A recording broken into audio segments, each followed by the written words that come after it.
Welcome to From Our House, where faith, family, and real life come together. This is a space for moms navigating the beautiful and the messy, growing in faith, and staying rooted in what matters most. We'll talk about motherhood, local happenings, and the heart behind being the guardian of your home. So grab your coffee, take a deep breath, and welcome home, from our house to yours. We're back with episode number 2, season 2, with the boss. The boss. He just reminded us that he's our boss. He just reminded us that we're on his time. And he's never late. He's like the queen, you know? You're not late. Are y'all talking about me? Unless, you know, the queen's there first. So he came in and he immediately started asking about the podcast and saying he needs his own podcast. So we were going to surprise him with our rebrand today. We are rebranding the podcast. We are no longer Cold Coffee Chats because that was taking a lot of time explaining to Dad Weekly what that meant. Are y'all talking to me or are you talking to somebody? You don't need We're talking to your audience, Dad. Oh, great. That's how this works. Am I on? Yes. Oh, we're live. Yes, we're live. Oh, someone just asked me for a name of a book that I'm reading, so I was trying to send it to them. What are you reading? Who Not How. Who's that by? It's by Dan Sullivan. Not your friend. Dad's always reading a book. Anyway, it's really applicable to I think our company right now. Thank you for sharing that.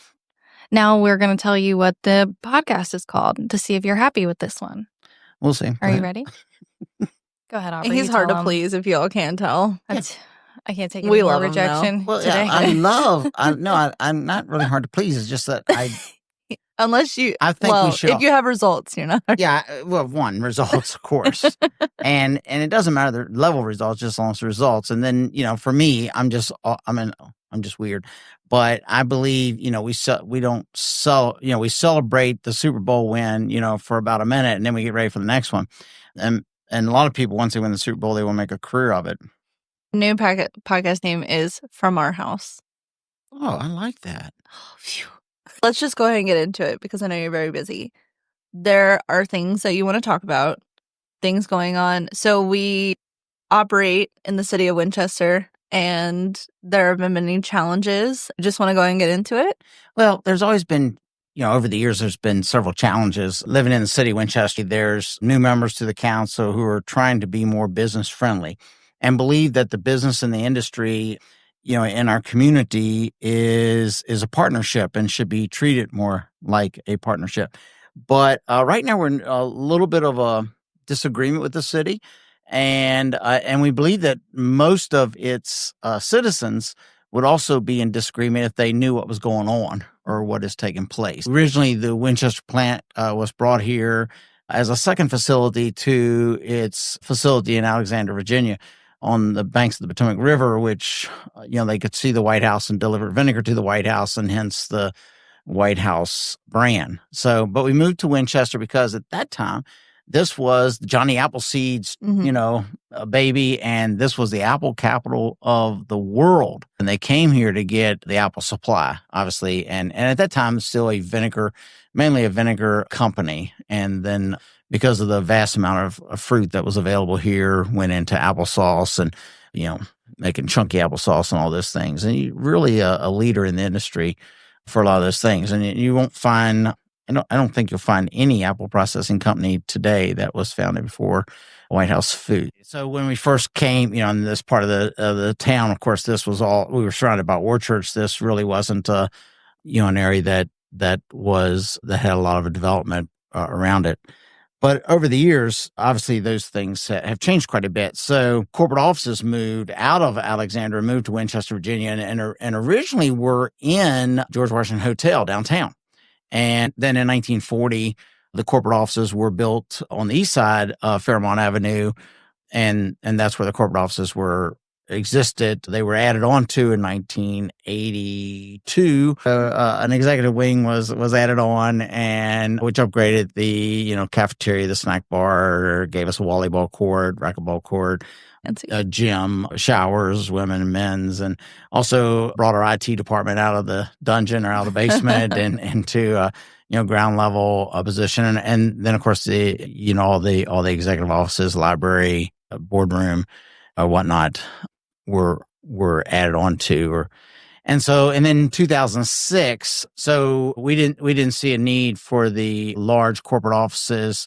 We had consolidated all of our manufacturing facilities. So if you can imagine, the apple industry was something that ran, 3-4 months out of the year. So we had plants in New Jersey, West Virginia, multiple plants in Virginia. We had plants in Michigan, plants in Colorado, plants in South Carolina, North Carolina, and Georgia.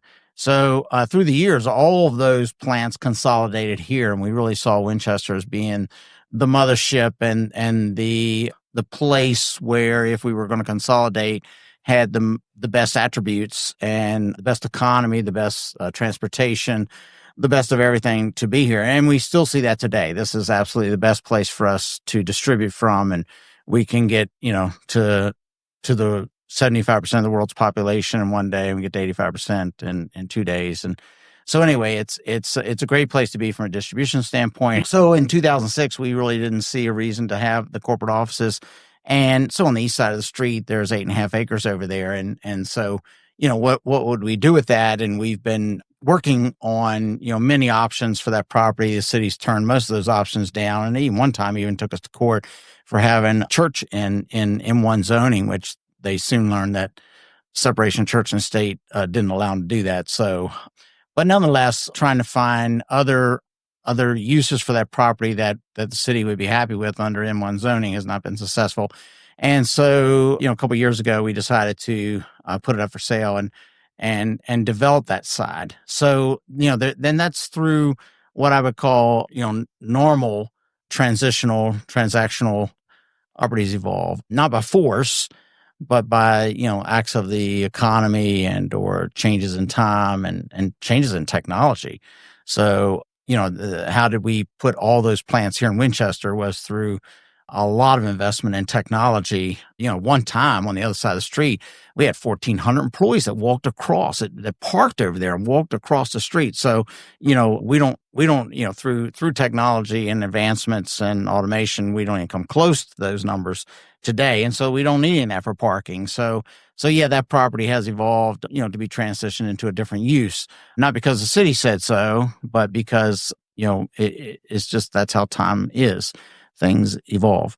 And so about a year ago, this one of a local realtor came to me and said, "Hey, David, do you know what the city's doing with this overlay zoning or this neighborhood density development planning?" And I said, "No, I haven't really heard of it." And she said, "Well, would it be okay if I set up a meeting with the city and you talk to them?" And so I said, "Sure." So we had that meeting, and what I thought I heard in that meeting was that the city was going to put an overlay zoning over top of the M1 zoning or over top of all the zoning they have now in this area where we're located, and we are the largest acreage engaged in this rezoning.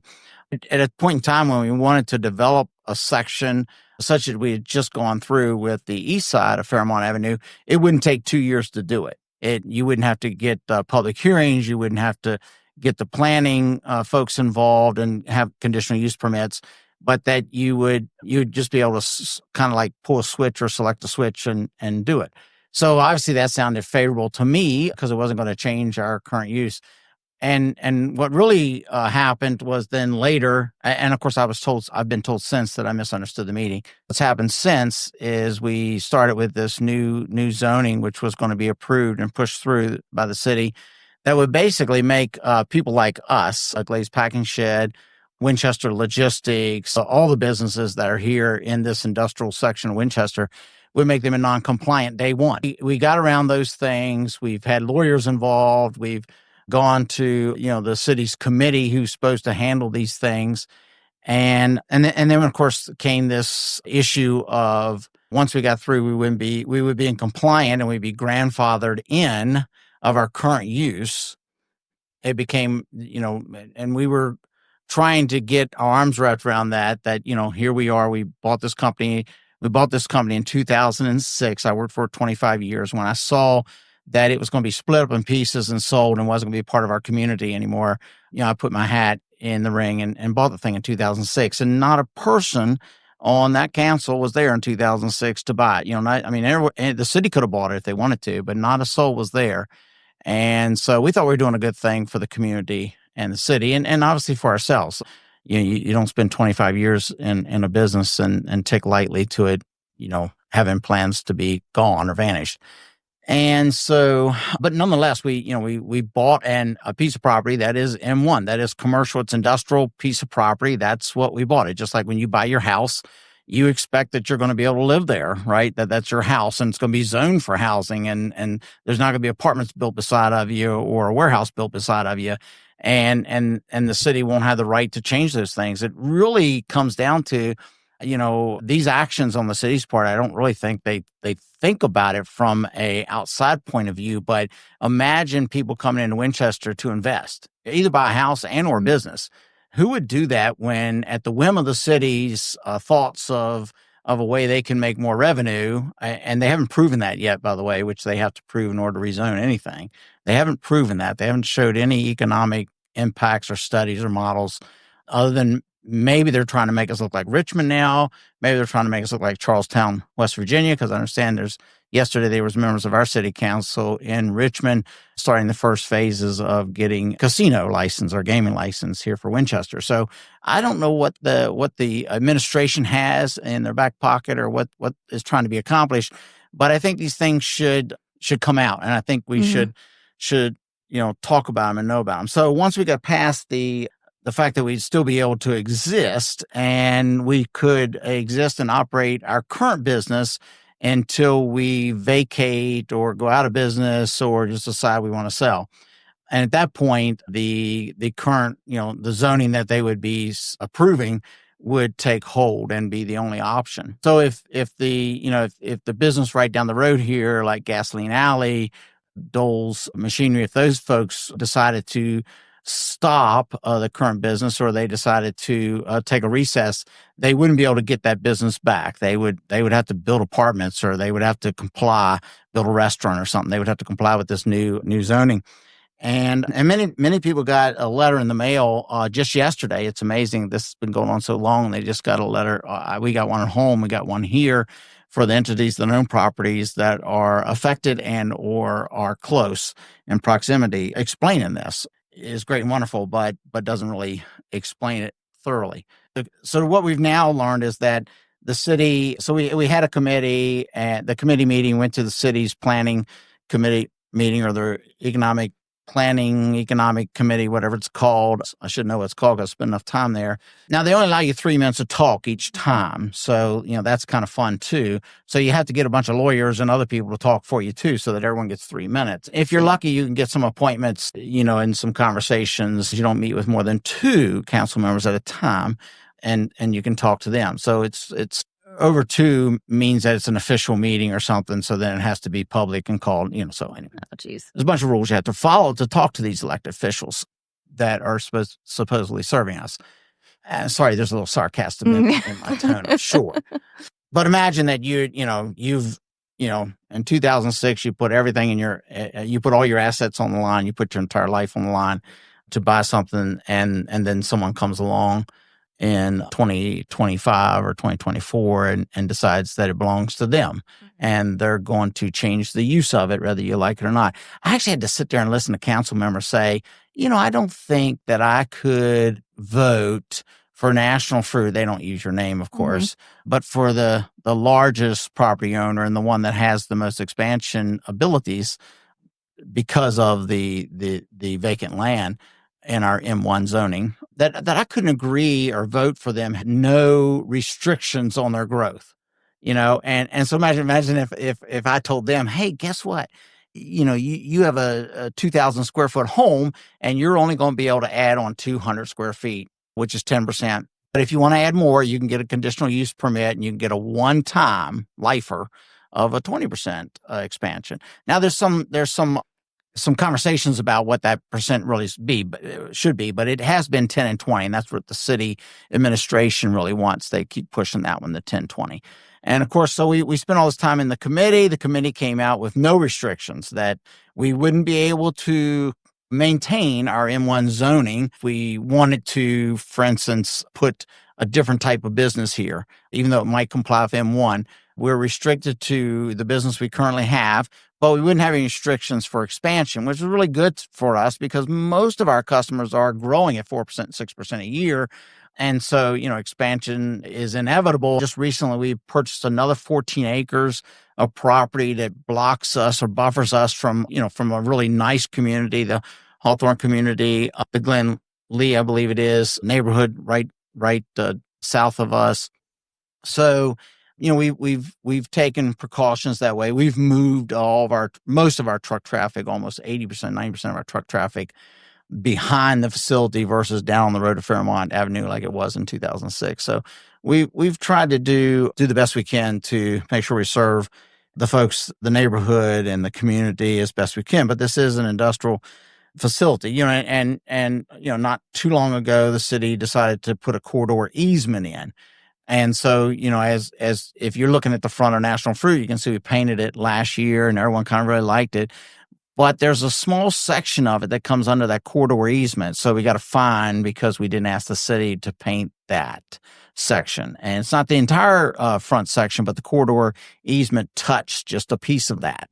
I think about 20 feet. And so we got a fine for that. I think $1,500. So, there's certain things that we just disagree with. But, that's not, we don't want to be in a fight. It's just not what we want to do. We want to continue to run White House Foods here and be good community neighbors. So that's not really what we want. But imagine, there is this, for me, it's just this incomprehensible, offensive attitude that someone on the city council can take a position that they have the right to change our zoning, that they have the right to determine our ability of the use of this property that's not what it has been intended for or had for 100 years. And so it's just amazing to me that they wouldn't even see that. They to me, it's just common sense, but it's almost, it's just, to me, it's just ludicrous. And when imagine that you get something in the mail that looks like this, that has you zoned out of the community and where your property is houses. And then to go a step further, while we're still in the process of debating this and seeing to get it passed, they went ahead and included in their comprehensive plan, which means eventually they'll change the rezoning for that too, is the 14 acres we just bought to buffer us. So, neighbors have called us and said, hey, what's your intent? What are y'all doing? I said, we're buffering. We have no intention doing anything with that. But the city wants it in, townhouses and apartments. And, so right up against Hawthorne, right up against Glen Lee, I don't think those people purchased their properties thinking that the city would change the zoning and change their community as well. So we understand there's a couple things. One, so the city's going to vote on this. They've had one reading. They have to have two readings. So they had a reading at the last city council meeting, and we got our 3 minutes. I'm up to 9 minutes now. And based on all the fees that I pay the city, I'm at $200,000 a minute right now. So, and I don't think anybody, one of the things the city has to do, they have the right to rezone. Unfortunately, they do have that right. But there's a couple stipulations to that. One is it has to be for the welfare of the community. So no one's really showed any economic models of how they're going to collect more revenue by changing the industry zoning or changing the M1 zoning to this multi-use. And I would assume that those uses have a lot more, service costs. It would be hard for them to probably have as many water utility fees as we do. And maybe a lot of the community forgets when the water line from the Shenandoah River to here broke and the city didn't have water. And we were on curtailment for a long time on water, and it was the industrial community who paid for that and made sure that that the utilities are here. It's as you hear and see all the noise outside now. It's I think about a $400 million utility project that the city's working on, and they put in a new tax. They're calling it a utility, but it's not metered. So I think legally it has to be called a tax, but I'm not certain about that. I'm not a lawyer. But anyway, for us, we're the number 2 payer in this community. So you have Winchester, you have the hospital, the regional hospital is number 1, and National Fruit number 2, and the university is number 3. And for us, adding up all of our businesses and properties, we're paying $20,000 a month that we weren't paying before. So industry does do a lot of things for the community, and I'm not sure that all those economic models have taken all those things into effect, but they are required to show a business model or an economic model that shows that the reason for the rezoning is to enhance the overall welfare of the community. So we don't have that. They have the right to rezone, yes. They have to show this model. They haven't done that. And then next, they have to be uniform in how they zone. So I'm not a lawyer again, but obviously I've paid a lot of money for lawyers to be educated, especially on these processes. And we would go so far as to say that means that if they put a restriction in our zoning, that you have a growth restriction, then that growth restriction is also required of every zoning in the city of Winchester, which then means that it could say, hey, if you bought a house, it doesn't matter if you have 10,000, you have a lot that's big enough for a 10,000 square foot home. That'd be pretty big, but maybe you would. Sorry, you can't put a 10,000 square foot. You can't add additions on. You can't add garages on. You can't add apartments on. You can't add a new living room on. You would be restricted to whatever our zoning restriction is. You would also be restricted to. Now, I'm not sure this city's thought about all those things, nor do they expect to see this type of confrontation. I think they expected to roll this through with maybe just three businesses really complaining. But it's much bigger than three businesses. It's the whole town. And I think also the city the citizens of the city should ask, what is our plan for Winchester? This is a wonderful town. Every major retailer in the United States has been in Winchester, Virginia, and either slept at the George Washington or at least walked the mall and had dinner with me down on the Milwaukee Mall, usually the Village Square. And so, we are a national company, so we deal with every national retailer. So imagine all of them have been here. Every major packaging company, we deal with most of them, has been here and walked down that mall and stayed in downtown Winchester. And the one thing that they all say is this is just a beautiful community. It's a historical community. It's very nicely preserved and kept, and people are really friendly here. And so are we trying to change what our town is? Are we trying to make it Richmond? Are we trying to make it Charlestown? Are we trying to make it Front Royal and Martinsburg? What are we trying to? What model were they using? Because they didn't dream this up. This is a model being used in other communities, and they've got some numbers that show a certain amount of growth. But I think the city is obligated to be honest with the community and tell them, sure, you're looking out 20 years. I get that. And sure, everyone says, hey, do you think you'll be the same thing you are 20 years from now? Well, no, of course not. We had 20 years ago in 1940, we were building corporate offices here. We don't do that today, and we wouldn't even see that coming today. But we also, have business opportunities right now that are hinged on on the outcome of this vote. They really are, because they would require a certain amount of growth from us. And so, and those may be restricted. And just imagine that you buy an M1 piece of property and that's its value. That's your banking relationship. That's your customer relationships. And a city can just up and change it on a whim with very little discussion. I mean, we're up to 9 official minutes. I expect to speak my 3 minutes. I expect to skip church next Tuesday and be at the council meeting for my next 3 minutes. Will put me up to 12. This thing that we had worked through a compromise with the committee. I didn't realize until I got to the council meeting last week that the city has options. So they have the city option to vote on, whoever the city is. City option. And then they have the committees, the planning committee's option to vote on. I think they have a total of 3 different options they can vote. Who are they? I mean, why would you have 2 different bodies with the same people? I mean, for every committee meeting we had, the same planning administration people, the same city, employees, 3 of the council members, they were at all those meetings. So anyway, it just really, last Tuesday really just set me off a little bit. Yeah. I thought we worked really hard for a compromise, and White House Foods is strong, and, a national company, and we'll be just fine. Rather tying this thing up in litigation for a long time or whatever it takes, we're going to be fine. It's not what I consider to be fair. It's not what I consider to be good governance. It's not what I consider to be responsible and or responsive. And so the reason for everyone that comes here to this town may just be it may just be in danger of being changed. And it doesn't appear that we're getting a whole lot of attention for it. Well, and it's more than them just not being pro-business, because no, like, it's not, they're not talking about it. It's not very open. Like, I wouldn't know unless, we were going through it. And you posted it on your personal page, and then we shared it to the local page.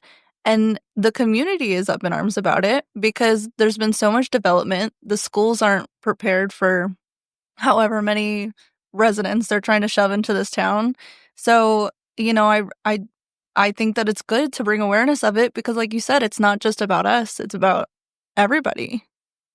If I could run for city council, I would, but you have to be a resident. Mm-hmm. How long do you have to be a resident here to run for city very council? Long. I don't think very so. long. Yeah, I think we probably have enough people working here that we could fill every position on the city council with a national fruit employee. We just we normally try to manage our business and we work long and hard enough hours as it is, and so we've never really tried to stack a deck or anything like that. But there are some really good members of the city council. It was alarming when, so there was here in the last city council meeting, there was these two options on the board. I think there's a third one someplace, but it wasn't on the screen. So if you can just imagine, you got this big screen and here's the options is one that's restricting your growth, for eternity, and so you have two different restriction levels, 10% and 20%.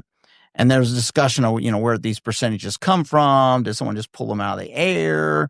And then there was further discussion that, there's two businesses that are kind of, locked land-wise for growth. So maybe they couldn't grow over 25%. I believe that Phil Glaze said in one of the meetings that, he felt 25% was his max growth potential. I've been asked the same question. I won't answer it because they don't deserve an answer, in my opinion. And it's not shouldn't even be discussed.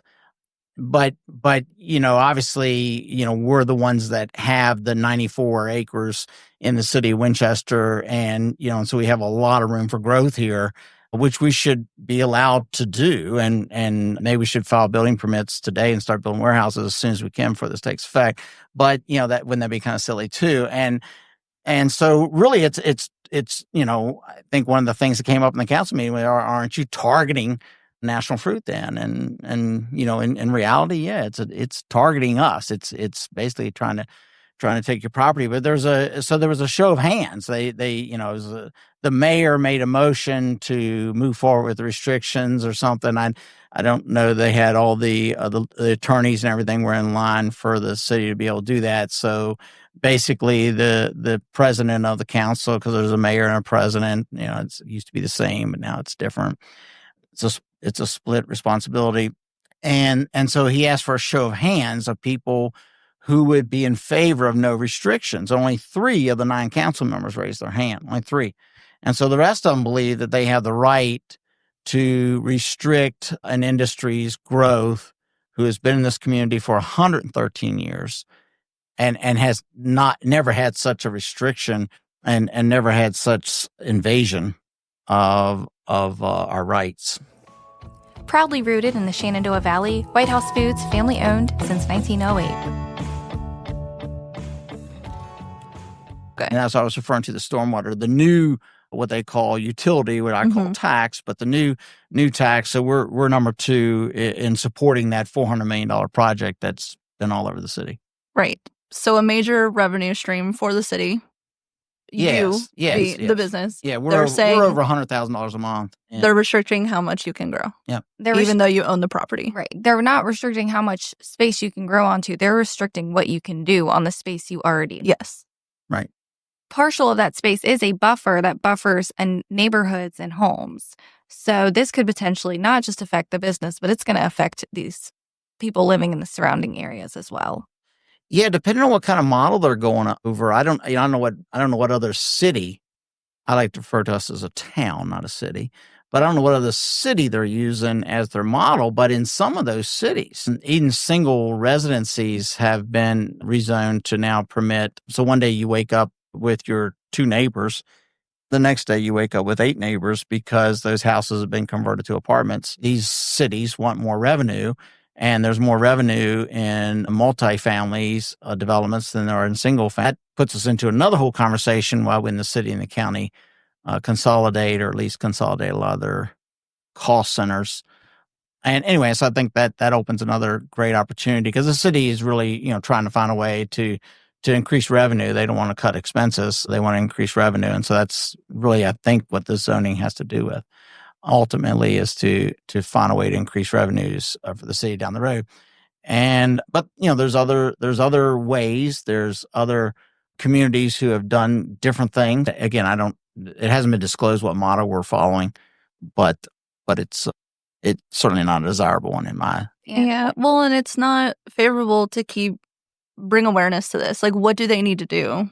So what to help? What can Winchester residents do if they are not in favor of this change or they want to speak their opinion? They're 3 minutes. They're 3 minutes, especially if they want to learn more about this casino that could potentially come into Winchester, which is public knowledge, but it's very low-key public knowledge, correct? I think so. They're not. Obviously. They're not broadcasting. Right. But they're definitely they're definitely making plans. So yeah, there was in the last council meeting, there was only, to my knowledge, I was there, and so to my memory, I should say, there was only one citizen who was there, and I don't think they even spoke on the zoning. They were more upset about all this construction's going on outside.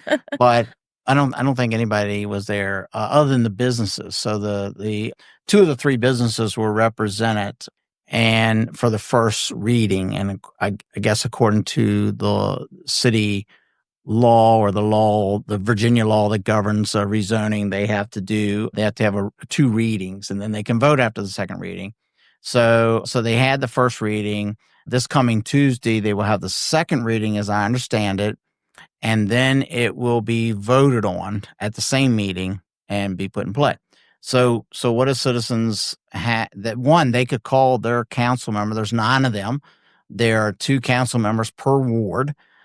So I guess maybe the 9th is the mayor to have an odd number. But at any rate, you can tell I don't know a whole lot about. As I spoke last meeting, I said, in all of my 43 years of doing business in Winchester, Virginia, I've never had 9 minutes of speaking to the city council and or combination of council and committee. So that's how significant this is, right? We've always been able to resolve things in a better way, and it didn't dictate 9 meetings or 3 meetings, or now going to be 4.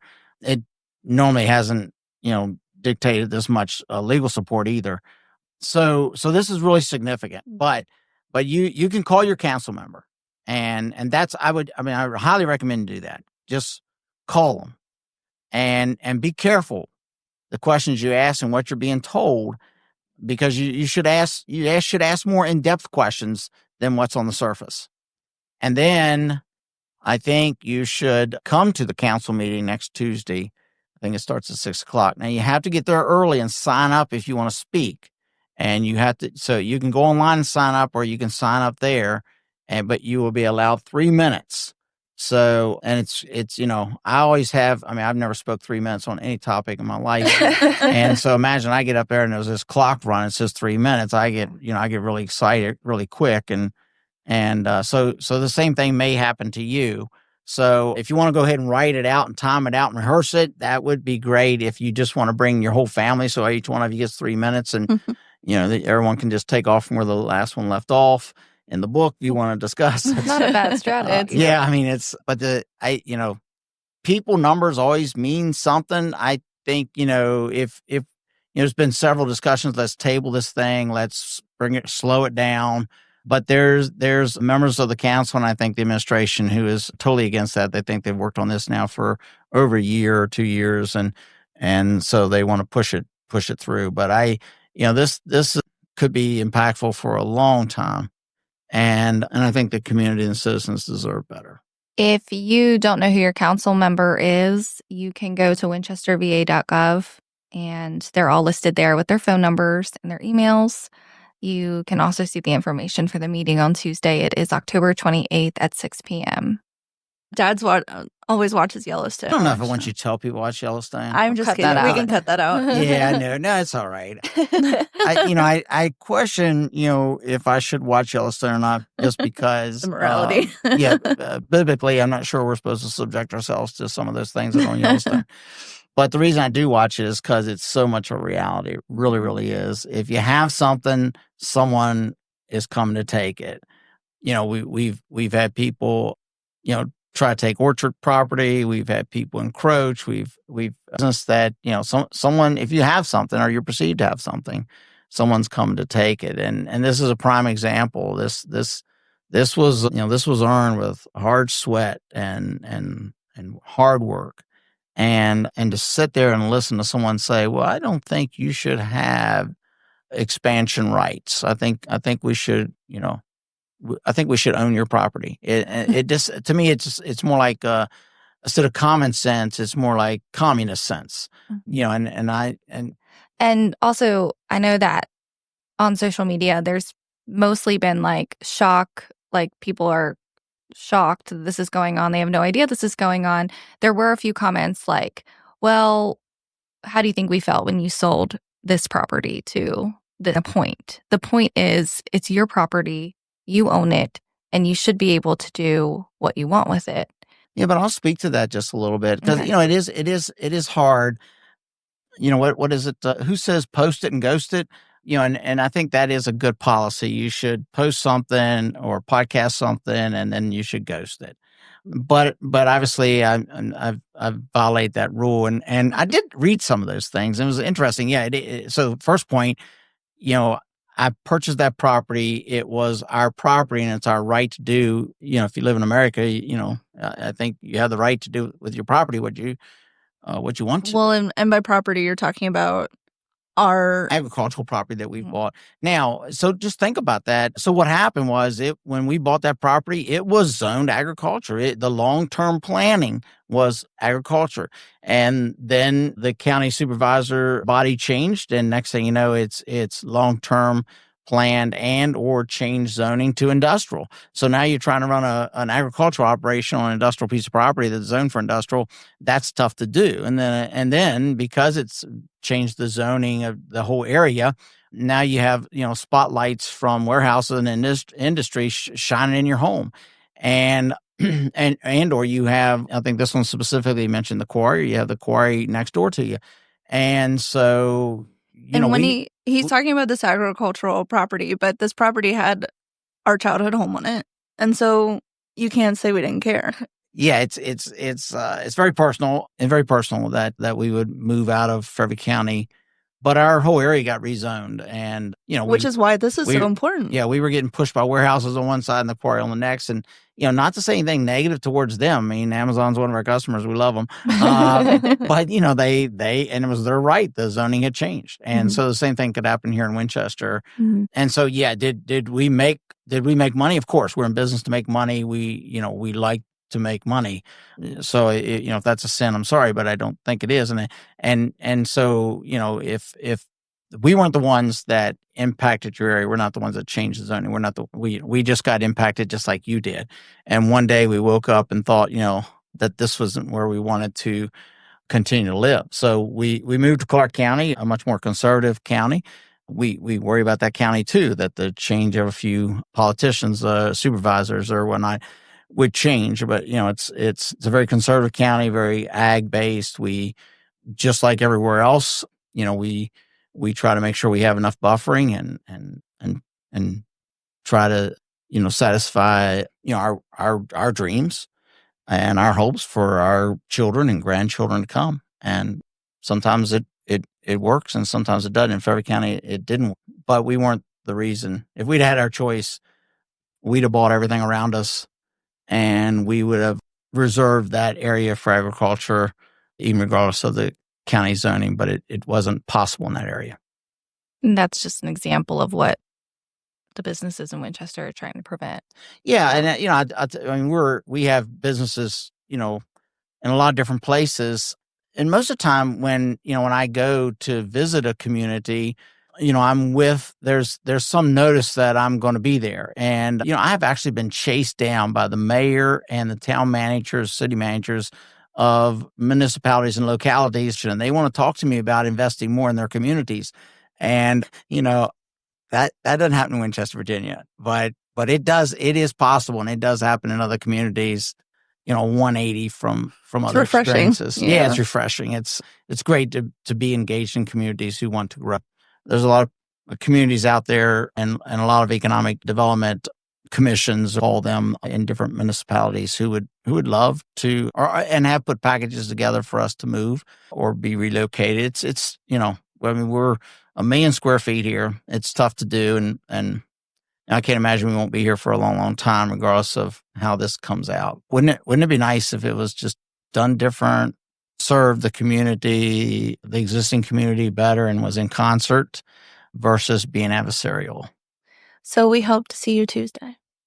Yeah, and if not, next election day to change the council to a... Now, once this goes through, could it be revoked? Yeah, it could be. Oh. But that's difficult to do. It's and once things are in motion, they're difficult to change. So you never want to rely on that. So what could happen after this? Okay, so what you can appeal it. Is not a pleasant thing to do because it costs money and takes more time. But it can be appealed, and it can be overruled by court. And so those 3 things I pointed out would they'd have to be. They'd have to show that it was for the welfare of the community, and they would have to be consistent in all their zoning as to how they are applying things such as restrictions and those types of things. But so we'll see what happens. So it's better to the community gets the brakes put on this thing and send it back to committee. The other thing that can also be appealed is if there's any change in the language.